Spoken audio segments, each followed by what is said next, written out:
કેમ છો વિદ્યાર્થી મિત્રો? મજામાં જશો? આપણે જાણીએ છીએ કે આપણે અત્યારે ઓનલાઈન માધ્યમથી ભણવાનું શરૂઆત કરી છે. સાથે સાથે લાઈવ લેક્ચર પણ લઈએ છીએ કે જેની અંદર આપણે શું કરીએ છીએ કે તમને એક ચાલુ ક્લાસ હોય, શાળા શરૂ જો એ રીતનો માહોલ તમને મળે અને એ માહોલમાં આપણે શું કરીએ છીએ કે જેટલું ભણ્યા છે એનું ફટાફટ રિવિઝન કરીએ છીએ કે જેથી થાય છે કે તમે અહીંયા જે ભણશો બરોબર એ તો તમે તમારા ચોપડાની અંદર લખી લેશો.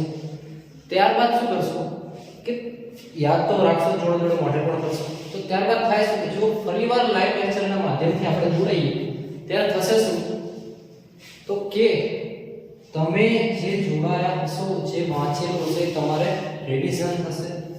પરિણામે થાય શું કે તમને રિવિઝન થાય એના હિસાબે એ ટોપિક યાદ રહી જાય. બરોબર છે? તો આપણે એ ભણવાનું છે.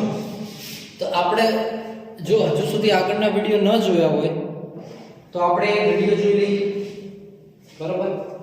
બરોબર સારો એવો અભ્યાસ કરીને જેથી આ મહામારીની અંદર આપણા અભ્યાસને કોઈ ખલેલ પહોંચે નહીં, પરંતુ આપણો અભ્યાસ અવિરતપણે ચાલ્યા કરે. અને એટલા માટે જ આપણી સ્કૂલ આ પ્રયત્ન કરી રહી છે સતત કે વિદ્યાર્થીઓ સાથે સંપર્કમાં રહીએ. તો આપણે શું જાણીએ છીએ કે આપણે અત્યારે કયું પ્રકરણ નંબર 9 જે ભણી રહ્યા છીએ બળ તથા ગતિના નિયમો વિશે. તો સૌપ્રથમ જ આપણે ફટાફટ રિવિઝન કરી લઈએ અત્યારે એટલે આપણને શું યાદ આવી જાય. તો કે સૌપ્રથમ આપણે શું ભણ્યા હતા તો કે એરિસ્ટોટલની માન્યતા. બરોબર? તો શું હતી માન્યતા? તો કે જો આપણે દડા એક માન્યતા એવી હતી કે જો આપણે પદાર્થને ઠોકર મારીશું એટલે કે દડાને જો ઠોકર મારી તો એ સતત ગતિમાં રહેતો નથી, પરંતુ જો તેને ગતિની અંદર સતત રાખવો હોય તો શું કરીશું આપણે તો કે સતત બાહ્ય બળ આપવું પડે. આ એની એક માન્યતા હતી. બરોબર છે? ત્યારબાદ આ માન્યતાઓને ખોટી કોણે પાડી તો કે ગેલિલિયો નામના વૈજ્ઞાનિકે. તો કે ગેલિલિયો નામના વૈજ્ઞાનિકે કઈ રીતે કીધું તો એના માટે એણે પ્રયોગ આપ્યો.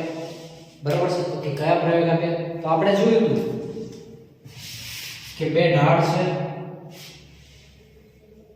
ઢાળની ઉપરથી એક દડાને આપણે રગડાઈએ છીએ તો શું થાય છે આ દડો રગડીને જો બંનેના નમન કોણ સરખા હશે તો અહીંયા જેટલી એણે ઊંચાઈ પ્રાપ્ત કરી એટલી જ ઊંચાઈ અહીંયા પ્રાપ્ત કરશે. બરાબર છે? તેમજ તેણે અહીંયા જે અંતર કાપ્યું હશે એ કેવું હશે તો કે એ પણ સમાન હશે. ત્યારબાદ આપણે જોયું કે અલગ અલગ નમન કોણ માટે શું કર્યું? અલગ અલગ નમન કોણ માટે જોયું તો થતું હતું શું કે પ્રથમ ઢાળ પરની જેટલી હાઈટ હતી, જેટલી ઊંચાઈ હતી એટલી જ ઊંચાઈ બીજા ઢાળ પર પ્રાપ્ત કરે છે. પરંતુ થાય છે કે નમન કોણ જેમ જેમ ઊંચો થતો જાય તેમ તેમ તેણે કાપેલું અંતર કેવું થાય છે તો કે વધતું જાય છે. એના માટે જોયું ને આપણે કે જો કે જેમ જેમ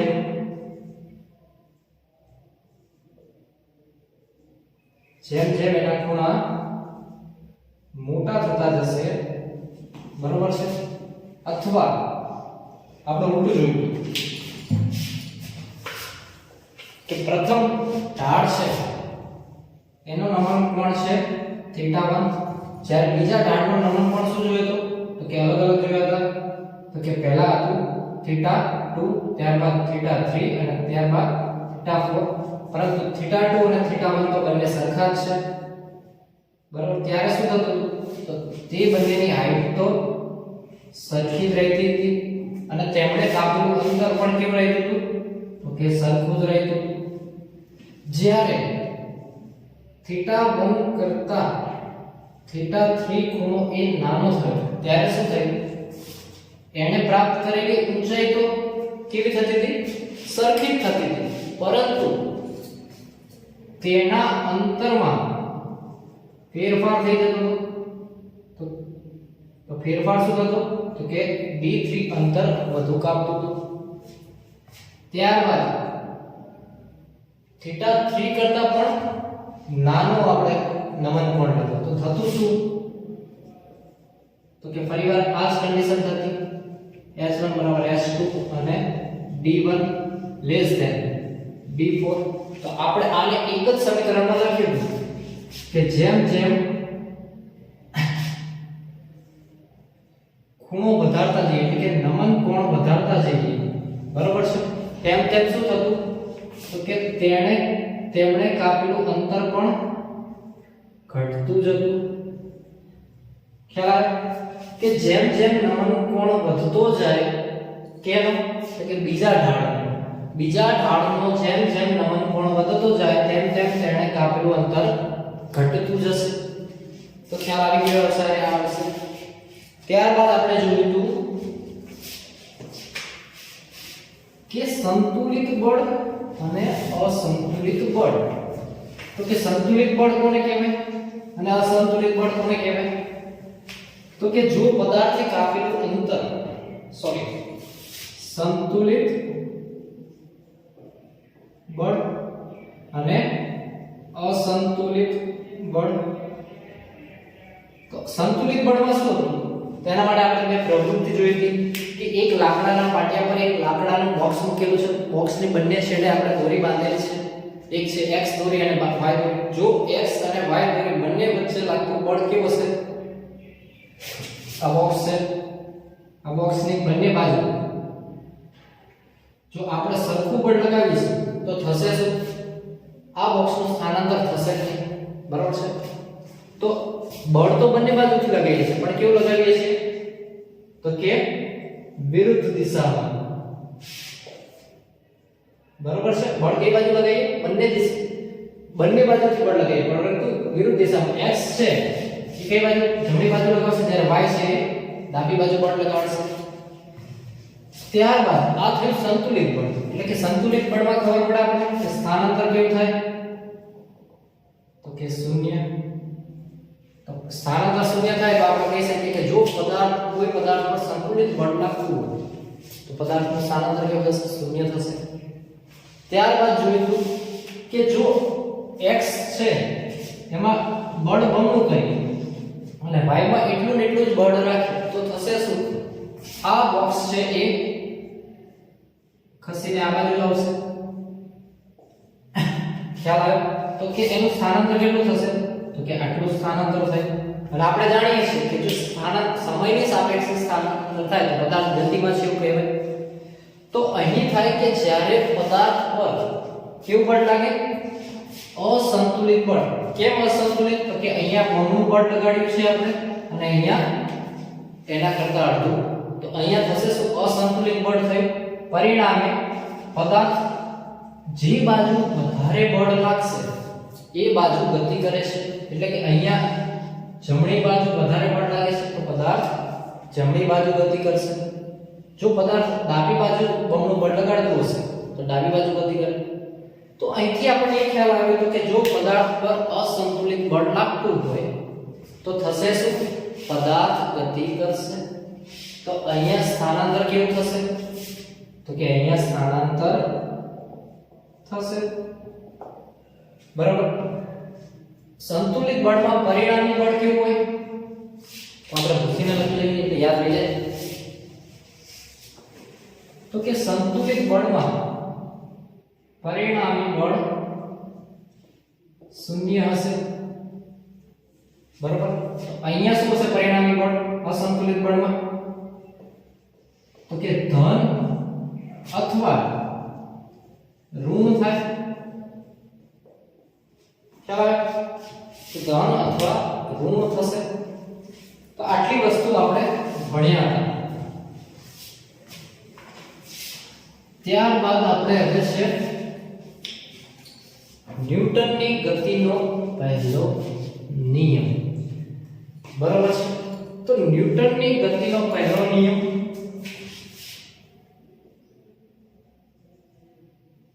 ન્યૂટનની ગતિનો પહેલો નિયમ કે ન્યૂટનની ગતિનો પહેલો નિયમ શું છે? તો એ પણ છે ખાસ ધ્યાન રાખવાનું કે ન્યૂટનની ગતિનો પહેલો નિયમ એ બળની વ્યાખ્યા આપે છે. શું છે? ન્યૂટનની ગતિનો પહેલો નિયમ શેની વ્યાખ્યા આપે છે? તો કે બળની વ્યાખ્યા આપે છે. બરોબર. તો આપણે એવું કે જો બળની વ્યાખ્યા આપણે કહીએ તો થશે એ જ ન્યૂટનનો પહેલો નિયમ. બરોબર. આપણે શરૂઆતમાં જોયું કે જ્યારે એરિસ્ટોટલની માન્યતા છે ત્યારે બળ વિશે સમજ્યા હતા કે બળની સંકલ્પના શું છે. તો કે જો પદાર્થ સ્થિર અવસ્થામાં હશે, શું કહે છે? જો પદાર્થ સ્થિર અવસ્થામાં હશે તો એ પદાર્થને ગતિમાં લાવવા માટે આપણે શું કરીએ છીએ? બળ આપવું પડે. બરોબર. એટલે આપણે શું સમજ્યા? જો પદાર્થ સ્થિર અવસ્થામાં હશે અને તેને ગતિમાં લાવવું હશે તો કરવા પડતા પ્રયત્નને શું કહેવાશે? બળ કહે છે. તો ન્યૂટનની ગતિનો પહેલો નિયમ પણ આ જ કહે છે કે જ્યાં સુધી કોઈ પદાર્થ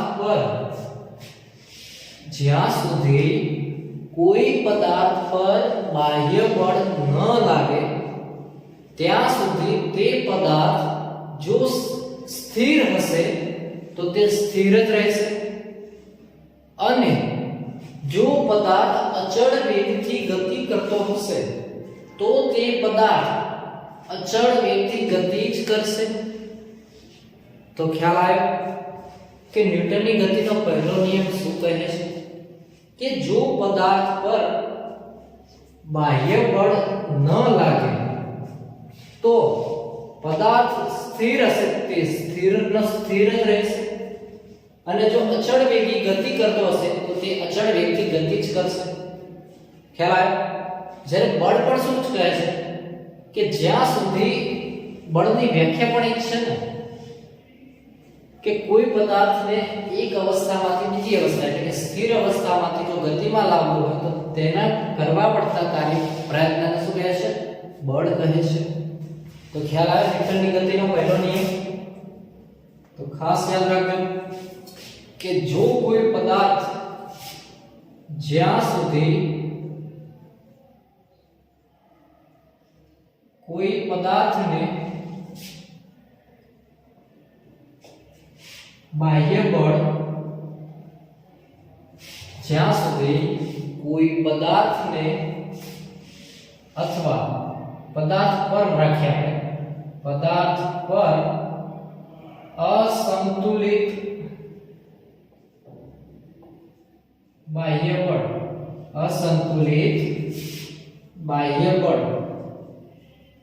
તો આપણે એ પણ શા માટે મેં અસંતુલિત લીધું? જો સંતુલિત બળ લાગતું હશે તો એ પદાર્થમાં તો એમનેમ પણ કોઈ પ્રકારના એના સ્થાનમાં ફેરફાર થવાનો નથી, તે ત્યાં છે તેમને તેમ જ રહેવાનું છે. એટલા માટે અહીંયા કીધું કે જ્યાં સુધી કોઈ પદાર્થ પર અસંતુલિત બળ ન લાગે ત્યાં સુધી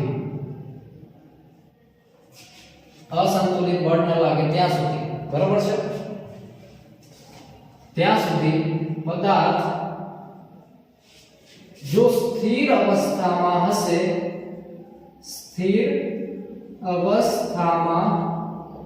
હશે તો તે સ્થિર રહેશે, અને જો તે અચળ વેગી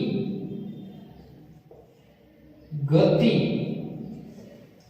કરતો હશે તો તે અચળ વેગથી પોતાની ગતિ ચાલુ રાખશે.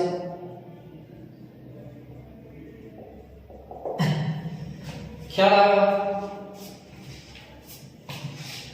તો બળ પણ એ જ કહે છે કે જો પદાર્થ સ્થિર હશે જ્યાં સુધી પદાર્થ પર બળ ન લાગે ત્યાં સુધી પદાર્થ સ્થિર હશે તો સ્થિર રહેશે, અને ગતિમાન હશે તો એટલે કે અચળ વેગથી ગતિ કરતો હશે તો તે ગતિ કર્યા કરશે. પરંતુ બળ ક્યારે લગાડવામાં આવે તો કે પદાર્થને સ્થિર અવસ્થામાંથી ગતિમાં લાવવો હોય ત્યારે બળ લગાડવું પડે, અથવા તેના વેગમાં ફેરફાર કરવો હોય તો બળ લગાડવું પડે છે. તો અહીંયા ન્યૂટનની ગતિનો પહેલો નિયમ તો પતી ગયો, પણ આપણે સમજવું પડે કે બળ સાથે કઈ રીતે એની વ્યાખ્યા આપે છે. તો કે બળ જ્યારે કોઈ પદાર્થ પર આપણે બળ લગાડીએ છીએ, બરોબર, શું કહ્યું કે જ્યારે કોઈ પદાર્થ પર બળ લાગે ત્યારે અથવા બળ લગાડે ત્યારે સ્થિર રહેલો પદાર્થ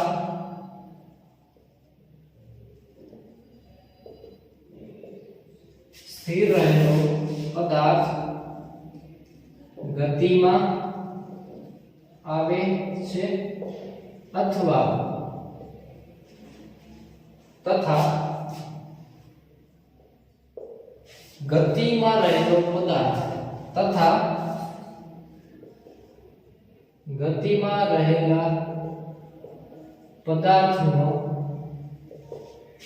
પદાર્થના વેગમાં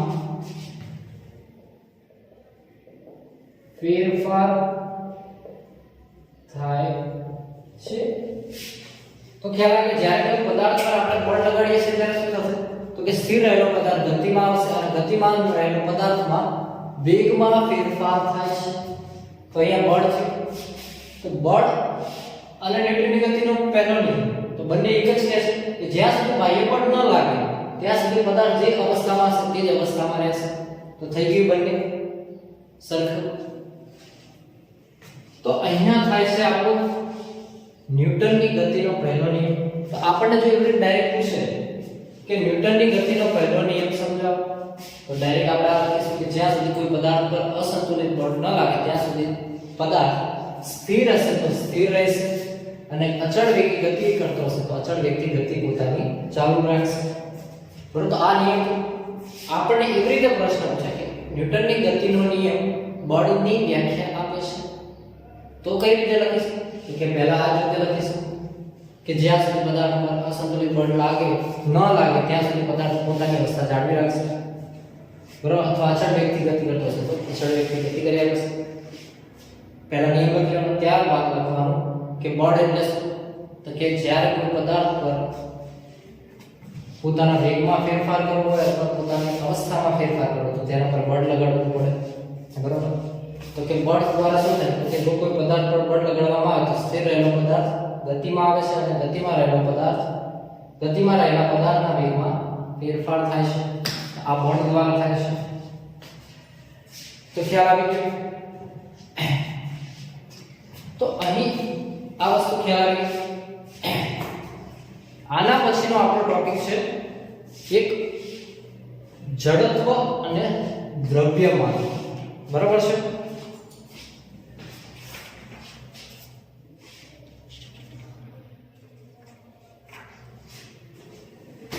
તો આપણે જડત્વ વિશે સમજી લઈએ કે આની સાથે સાથે જડત્વ કે જેથી એને પાછળનો આપણે ટોપિક પણ સમજી જાય. તો એ ટોપિકનું આપણું નામ છે જડત્વ અને દ્રવ્યમાન. તો દ્રવ્યમાન શબ્દ એવો છે કે જો તમે એને અંગ્રેજીમાં યાદ રાખશો તો જલ્દી યાદ રહેશે. તો ટોપિકનું નામ શું છે? જડત્વ અને દ્રવ્યમાન. તો દ્રવ્યમાનનો અંગ્રેજી શબ્દ થાય છે માસ. માસ એટલે જથ્થો, જથ્થાને કહેવાય દ્રવ્યમાન. તો સમજીએ કે જડત્વ એટલે શું, તો આપણે આગળ સમજી ગયા પહેલા આગળ વિડિયોમાં કે જડત્વ એટલે શું કે જો કોઈ પદાર્થ સ્થિર અવસ્થામાં હશે, બરોબર, જો કોઈ પદાર્થ સ્થિર અવસ્થામાં હશે અને તેના પર બળ લગાડીશું તો થશે શું? તો એ પોતે સ્થિર રહેવાનો પ્રયત્ન કરે છે. શું કરે છે? જો કોઈ પદાર્થ સ્થિર અવસ્થામાં હશે અને તેના પર આપણે બળ લગાડીશું તો એ પદાર્થ તો પોતે શું કરશે? સ્થિર રહેવાનો પ્રયત્ન કરશે. ખ્યાલ આવ્યો કે જો પદાર્થ સ્થિર અવસ્થામાં હોય બરાબર અને ત્યારબાદ એને જો ગતિમાં લાગીએ તો બળ લગાડીએ તો થશે શું કે એ પદાર્થ પોતે સ્થિર થવાનો પ્રયત્ન કરશે. તો આ જે પ્રયત્ન કરે છે સ્થિર થવાનો પ્રયત્ન એને જ કહેવાય છે જડત્વ. બરોબર? તેના વિશે તો આપણે લખેલું છે આગળ એટલે જરૂર નથી પણ સમજવાનું જરૂરી છે. ત્યારબાદ છે જડત્વનો નિયમ હતો આપણે તો એ લખીએ આપણે.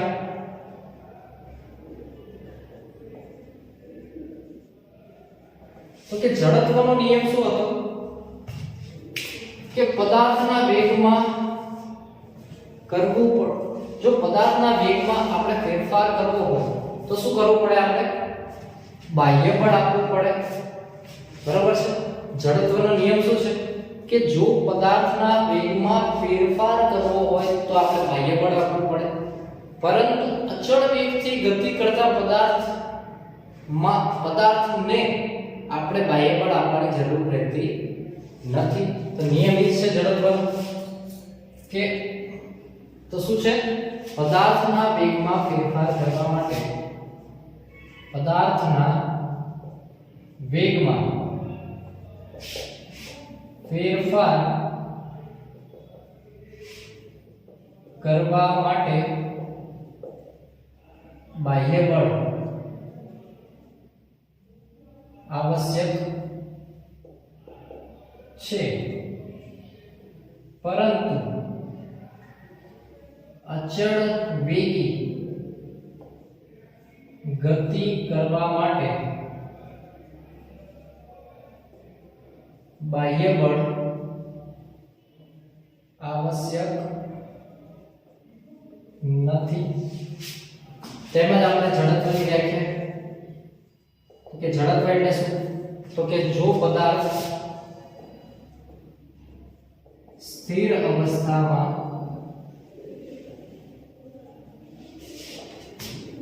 હોય તો સ્થિર અને જો પદાર્થ ગતિમાં હોય તો તે ગતિમાં રહેવાનો પ્રયત્ન કરે છે. આ પ્રયત્નને જડત્વ કહે છે. ખ્યાલ આવી બધાને? હવે આ વસ્તુ સમજવી ખાસ જરૂરી છે કારણ કે આના પરથી આપણે આગળ સમજવાનો બે ત્રણ ટોપિક છે એ સમજવાના છે કે કઈ રીતે જડત્વ છે. તો જડત્વ હશે તો કે ભારે પદાર્થનું જડત્વ કેવું હશે? તો કે વધારે હશે. હલકા પદાર્થનું જડત્વ તો કે એ ઓછું હશે. બરાબર? તેમજ જડત્વનો SI એકમ અથવા એકમ શું હતો? તો કે કિલોગ્રામ. ખ્યાલ આવી ગયો? તો હવે આના ઉપરથી આ ટોપિક પરથી જ આપણે આગળ બીજું સમજવાનું છે. બરાબર? ઉદાહરણ કે કયા કયા ઉદાહરણ છે તો સમજીએ આપણે.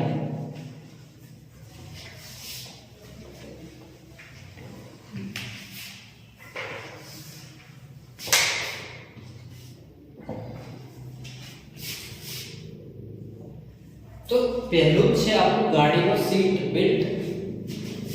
તે કે ગાડીમાં રહેલો સુરક્ષા બેલ્ટ. તો કે કઈ રીતે? બરાબર? આને આપણે સમજી લઈએ કે જો આપણે સીટ બેલ્ટ લગાવીએ છે, આપણે સૌ જાણીએ છીએ કે ગાડી ચલાવતા હશે ત્યારે ગાડી વેગ ધરાવતી હશે કંઈક. બરાબર છે? તો જ્યારે ગાડી વેગમાં હશે આપણે અંદર કેવા હશે? તો કે ગાડીની સાથે સાથે પણ આપણે વેગમાં હશે. બરાબર છે, ગાડીનો જેટલો વેગ હશે એટલો જ આપણો વેગ હશે, કેમ કે આપણે ગાડીની અંદર બેઠેલા છીએ એટલા માટે. તો થાય શું કે અચાનક જ્યારે આપણે બ્રેક મારવી પડે તો થાય શું, ગાડી છે તો સ્થિર થવાનો પ્રયત્ન કરશે, કેમ કે ગાડીને બ્રેક લાગેલી છે. પરંતુ આપણું શરીર છે એ તો શું થશે, એ પોતાનો વેગ તો ચાલુ જ રાખશે. શા માટે, તો કે આપણે સમજી ગયા કે જડત્વના લીધે. તો કે જડત્વ શું છે કે પદાર્થ છે જે પોતાની જે અવસ્થા છે તે સાચવી રાખવાનો પ્રયત્ન કરે છે. જો સ્થિર હશે તો સ્થિર હશે, ગતિમાં હશે તો ગતિમાં રહેવાનો પ્રયત્ન કરશે. તો અહીં થાય છે શું, ગાડી ગતિમાં છે, આપણે અંદર બેઠેલા છીએ, બરાબર. જો સીટ બેલ્ટ લગાવ્યા હશે તો થશે શું ફાયદો, કે જ્યારે ગાડી ગતિમાં હશે અને એને અચાનક બ્રેક લગાવીશું તો ગાડી તો સ્થિર અવસ્થામાં થઈ જશે, પરંતુ આપણે જે ગતિમાં હશું એ ગતિને તો બ્રેક લાગશે નહીં, બરાબર છે. થાય શું કે ગાડી ઊભી રહેશે પરંતુ આપણે ગતિમાં રહીએ છીએ. તો શેના લીધે ગતિમાં રહીએ છીએ, તો કે જડત્વના લીધે થઈને આપણું શરીર ગતિમાં જ રહે છે. પરિણામે થાય શું કે આપણે આગળની તરફ ખેંચાઈએ છીએ, આપણું જે સ્ટીયરિંગ હશે એ બાજુ આપણે ખેંચાશું. તો પરિણામે થાય શું કે આપણું માથું છે એ સ્ટીયરિંગ પર ભટકે જાય અને આપણને ઈજા થાય, અને વધારે પડતું આકસ્મિક હોય તો કદાચ એવું પણ થાય કે આપણી જાન જતી રહે. તો એટલા માટે આપણે સીટ બેલ્ટનો ઉપયોગ કરવો જોઈએ, એટલે કે ગાડીમાં રહેલો સુરક્ષા બેલ્ટ. તો અહીં સમજીએ શું આપણે કે ગાડી જ્યારે ગતિમાં હશે ત્યારે આપણે પણ ગતિમાં રહીશું, બરોબર છે. થાય છે ગાડી ગતિમાં હશે ત્યારે આપણું શરીર પણ ગતિમાં આવે છે. જ્યારે બ્રેક ગાડીને ઓચિંતી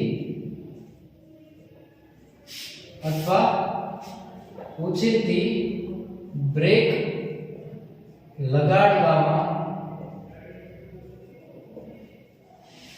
આવે છે ત્યારે થશે શું કે ગાડી સ્થિર અવસ્થામાં આવે છે,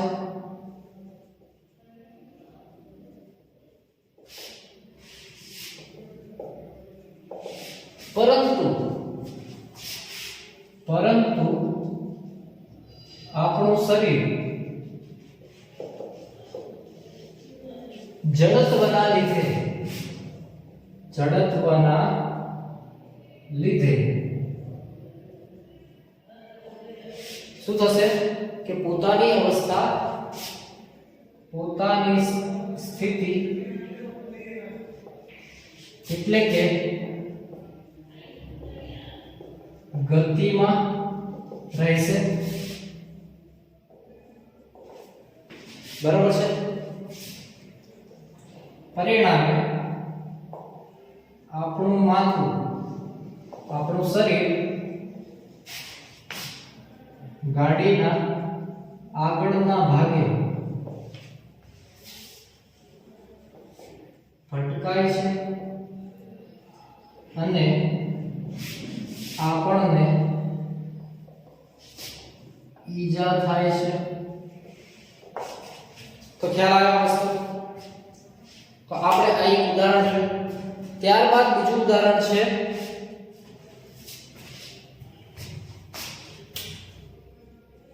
કે બસ ચાલુ થાય ત્યારે આપણે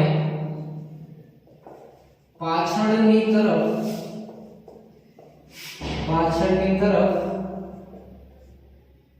ધકેલાઈએ છીએ,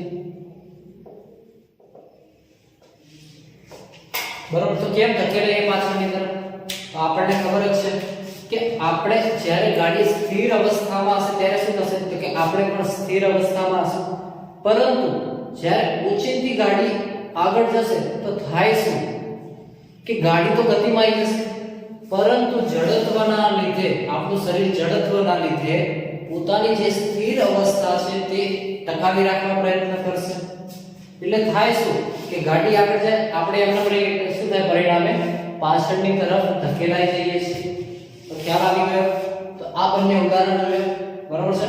આગળના ઉદાહરણ આપણે બીજા વિડીયોમાં જોઈશું અને આગળ આપણે ભણીશું, અભ્યાસ કરીશું, બરાબર છે. ત્યાં સુધી તમે જો હજુ પણ આ વિડીયો ન જોયા હોય તો ખાસ જોજો, કેમ કે આપણે વાર્ષિક પરીક્ષા લેવાની છે અને વાર્ષિક પરીક્ષાની અંદર આ દરેક પ્રકરણ જે ઓનલાઈન મૂકવામાં આવે છે એમાંથી પ્રશ્નો પૂછાયેલા જ હશે. તો એટલા માટે ખાસ આ બધા વિડીયો જોજો, બરાબર છે. મળી આવતા વિડીયોમાં.